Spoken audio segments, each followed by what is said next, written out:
Hey, have you ever felt how to communicate, how to listen to a person who is expressing his pain or sharing his feelings? One part which is very important for that is empathy, to show empathy. And today we have this video. It's Psychologist on how to be more empathic by Dr. Maika. She had explained it so beautifully and I loved it. The explanation was so good. So after completing the video, I was here on my chat GPT because I have two questions. As video states that how to be empathic, if I can be here, how to be empathic.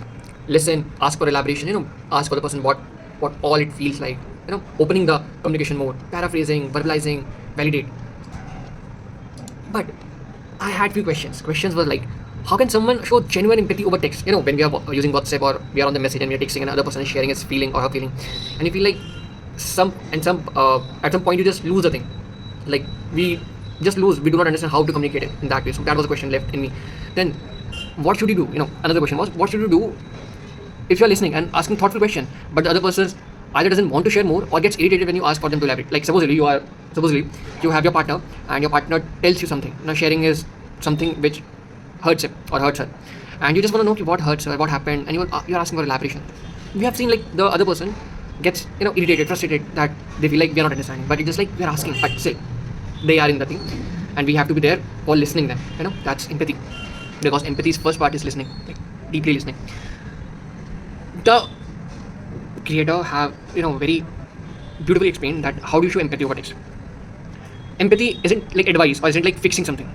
It's exactly not saying like I know exactly how you feel, because the other person is feeling. Let the other person communicate what the other person is feeling. The 5 tools which we learn from the video were: listen, ask for elaboration, paraphrase, verbalize, validate. Listen, as you can see, listening more. Listening means silence, body language, just listening quietly what the other person is saying and being in it.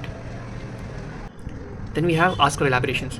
Instead of assuming or became curious, like ask what happened actually. What part hurts the most? What happened after that? What made that feel so frustrating?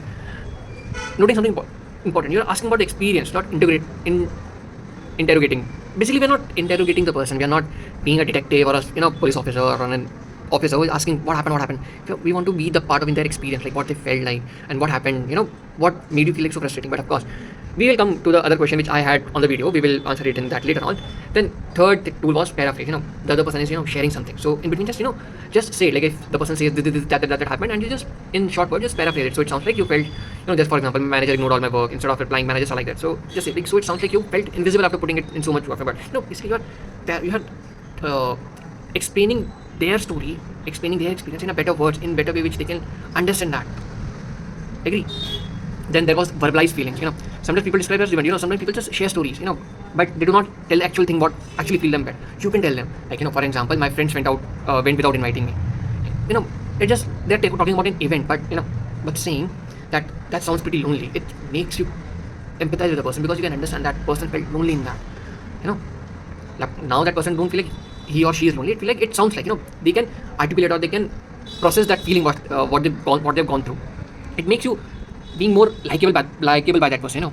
Another, of course, one line which the Dr. Maika says, verbalizing isn't like mind reading. It's like opening the conversation. When we empathize, we try to open the conversation. Like how the psychologists deal with the patients. They do beautifully open the conversations. They the patients say their thing. I'm not saying your partner is a patient or your friend is a patient or your person is a patient or the other person you're talking to is a patient. I'm just telling you something. It's like opening the conversation. Then another, validate.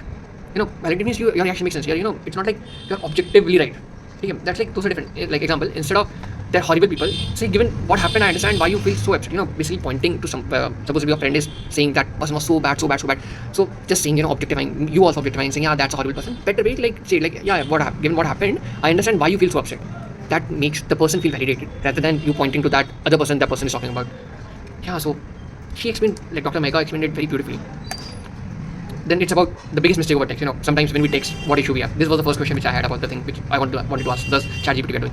Person, I failed my interview. Example, and we'll just be like, don't worry, you'll get another one. But that's not empathy, man. Better saying is, that must be like understanding or verbalizing their emotions. Like I understand that must be disappointing. Want to talk about what happened. Opening the conversation for him. That's empathizing. Like listen first, then find a solution.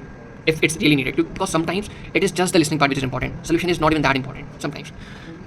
Question 2, which was very logical to ask for: what if they get irritated when I ask them to elaborate? this is like sometimes your friend is telling something and you just ask what happened actually, why you felt so, why, it sometimes become like interrogating. That person get more irritated, frustrated. So sometimes curiosity only works if the other person wants to company.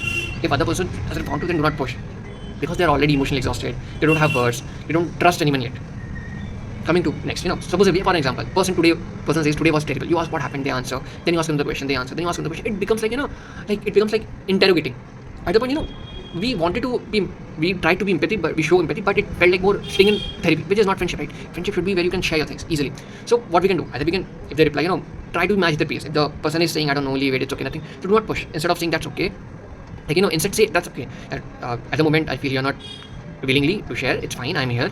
Whenever you feel okay or you want to share, I'm all here, all yours, you can share. Saying in that way, that makes you more empathic. I'm like saying just I'm here if you ever felt like talking. That makes the whole conversation in another mode. Because still in the situation, the person who's sharing is the priority person, and the person who's listening is the person who's giving priority. Empathy includes, of course, boundaries too. Like first boundaries, if they're sharing something, it doesn't mean you'll harm, that thing will harm you, or you'll take it on yourself and you'll harm yourself on that, or by emotional, mentally. It's not that. It had boundaries. And one boundary is also like if the person is, when you keep asking questions, not necessarily, sometimes empathy means stopping. Like, sometimes you just have to stop, wait, just to let the person communicate. Respect the person. If the person says, I really do not want to talk right now, just sit there. Like, give them space, give them comfort, just sit there. One more thing which I, practical advice which ChatGPT gave me, that was a good, way to visualize it. Think of empathy as a dance. You take a step, they take one step, then you another. If they stop dancing, you do not drag them across the floor. You just simply stay beside them. You just stand there with them or sit with them. So how can you tell whether to continue asking or not? If of course, if you're asking something and the person is saying like, you're getting slowed down, they're not sharing much, you just say, just say, they say I do not want to talk about it, or they are like becoming very slow, so just say that's completely okay. I just wanted you to know I'm here. If you ever change your mind or you want to share something, I'm all here. But it's not a force. It's completely okay. When you feel good, share it. I'm with you. That's the way you show empathy. Bad response will be pressurizing them. Like, please say, why can't you say it to me? What happened? Are you sure? Just say that. Because I realize that in this moment, I do some things of it. When my friend says something to me, I have that tendency to ask, what happened? Please tell now, what happened? Are you sure enough? What happened? But that thing creates more frustration. That curiosity becomes pressure. So avoid that. One small addition, for the video, which the questions and the ChatGPT, my question add to the ChatGPT's with the help of ChatGPT to the video was to match the other person's pace before matching the depth. If the other person is slow, you should be slow. If the other person is becoming fast enough, just listen fastly. If the person is not want to share much, let them have this space. That's empathy. But just be there. Ask for them. Like, if you want something, I'm here. Say in that way, in a lower tone, in a good tone, in a way that it actually matters. So in short, I like the video. Psychologist on how to be more empathic. Nice, man. Like, appreciable content for it. This video gets a high five from me or thumbs up from me. Bye. Let's meet in the next video.